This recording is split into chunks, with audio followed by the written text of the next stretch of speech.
Hello beautiful people, and welcome back to my channel.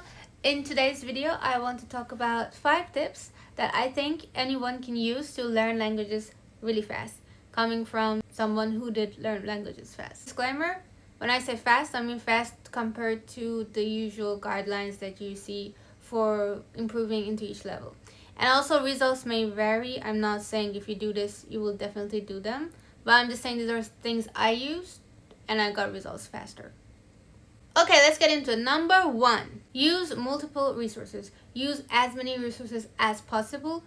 I don't think I've seen one polyglot ever who said, oh yeah, I only got a textbook and I managed to be fluent in the language. No one ever said that, never. So, books, textbooks, exam books, I don't know, even like school books, like normal school books, like school books from the children of the schools in the country where your language is spoken, TV, broadcast media, TikTok, YouTube, Twitter, anything and everything in your language.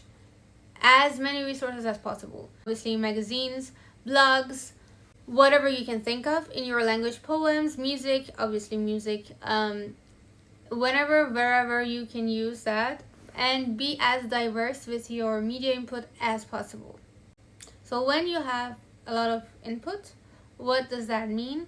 It means that your brain is not just doing like reading but also listening, and also it is learning cultural aspects of the culture that you're learning the language from.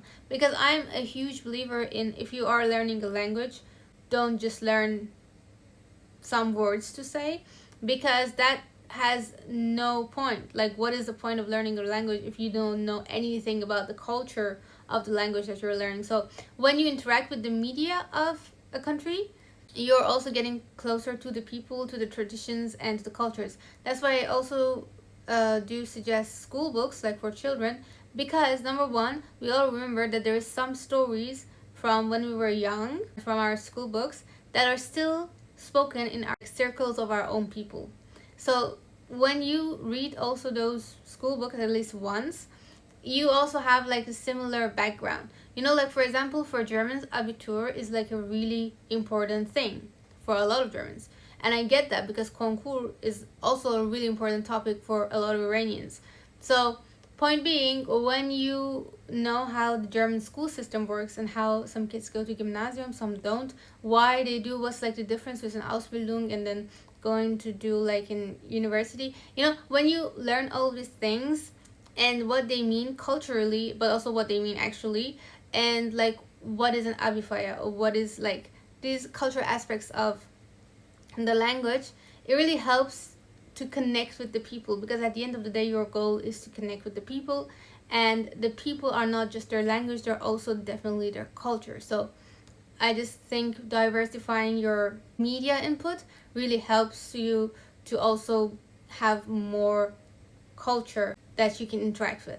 Which leads to tip number 2, be as interactive as possible, even more than possible. Write every day in your language if you can. Like, if you can't, but okay. But if you're writing anything, if you're like doing, I've said this before, but like if you're doing a grocery store, if you're doing like, I don't know, if you do journaling, planning, or whatever, if there is anything that you write during the day, write that in your language, like in your target language, obviously. Other than that, like, set time aside to just write stuff down in your language. It's really fun. Like, make up a story, or like, you know, because some people don't have the time for that, and I get that, but a lot of people do. So if you're someone who is guilty of doom scrolling from time to time, which I am personally, take some of that time. I'm not saying like don't doom scroll ever again, but like take a portion of that time into actually practicing your language and writing like in your language, because it's fun.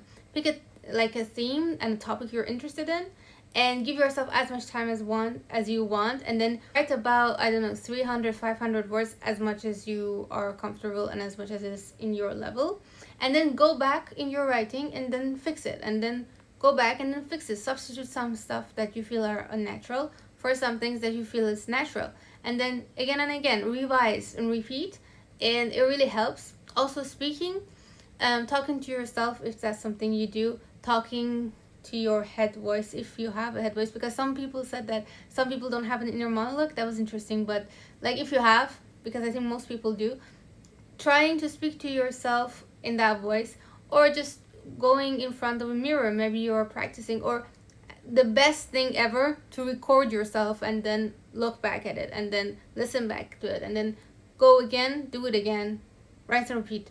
So this is really helpful. Tip number 3 is having tangible goals. This is, I think, controversial for a lot of people. Absolutely not controversial for me. But a lot of people think that having a language certificate does not mean that you're in a language level. I think, and also I am pretty sure that is correct what I think, because also other people who are experts in these fields have told me so. When you have a valid, credited language certificate, you have that language level. You cannot get a language certificate that certifies that you are at a level of a language and this certification is valid, like it's a good exam, it's like a well-known exam, and then not have that language level. The other way is possible. Sometimes you might be in a level, won't get the certificate because maybe in the exam day you were really stressed or whatever. A lot of things could happen and then you mess up maybe and you don't get the certificate, but you are of that level. The other way around is literally not possible. So a really funny, cool thing that my German teacher told me, I really love her because she's so real. She's so honest and she doesn't take any bullshit. And she will look you in the eye and be like, you know.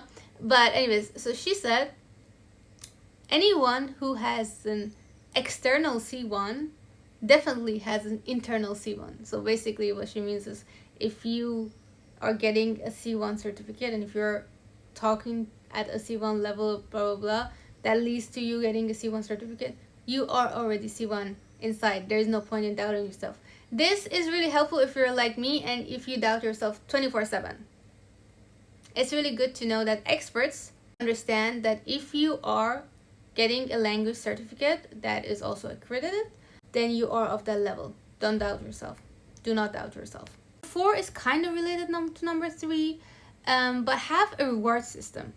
Like, write down things that you would do for yourself if you reach your goals. I find this so helpful.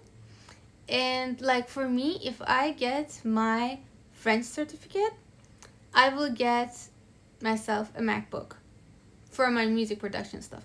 But like, you know, it's a big goal, but it's a big prize for a big goal. And if I get like my GOTA certificate, because I'm not sure if I'm gonna get it or not, I will not talk about what the prize is. But if one day I was like, I got it, so I will tell you what the price would be. But anyways, like, these really help.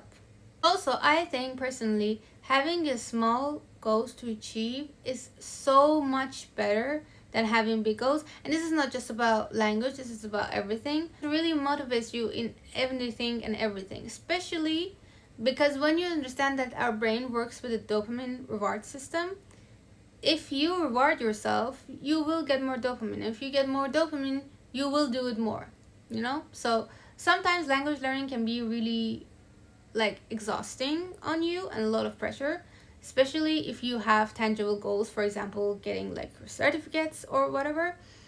It can be really exhausting.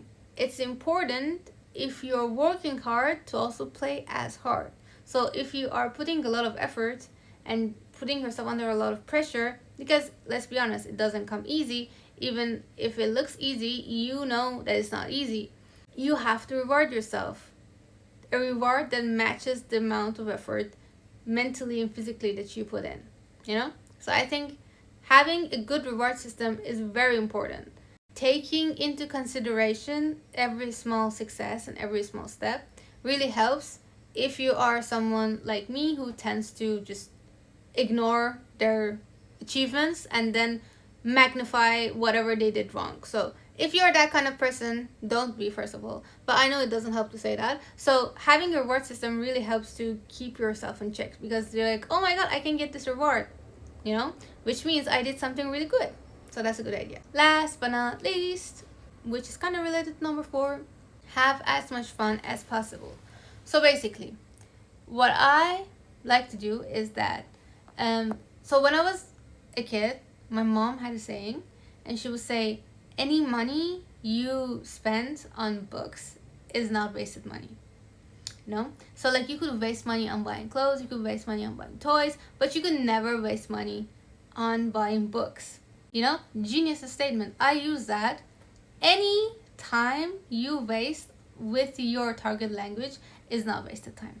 Doom scrolling in French, that is not wasted time. I'm just learning passively. That's passive learning. That's not wasting time. Oh, I spend like 5 hours reading a drama on Twitter. Passive learning because it was in French or it was in German, you know? I listened to like a really shallow drama between two German influencers. It is not wasting time. It is actually passive learning because obviously I'm learning German. Like, do you not want me to learn German? I'm learning German, you know? So this is like really my tip. Anything you like to do, especially things that you feel like you should not be doing, you should be doing something better instead of that, do that in your target language, because anything you do in your target language is not wasted time. You're just learning a language. Who can blame you for learning a language? Oh, you're awake until 3 a.m. doom scrolling on your phone. Well, if you doom scroll in, for example, Mandarin, now you're awake until 3 a.m. and you're learning Mandarin. Who puts that much effort, you know? So it's all about perspective, and it's all about like the way that you look at it. So, and also when you use your language and your target language as a way to escape from your responsibilities, it does really become that, you know? So why do I like to learn, like why, for example, I learned French?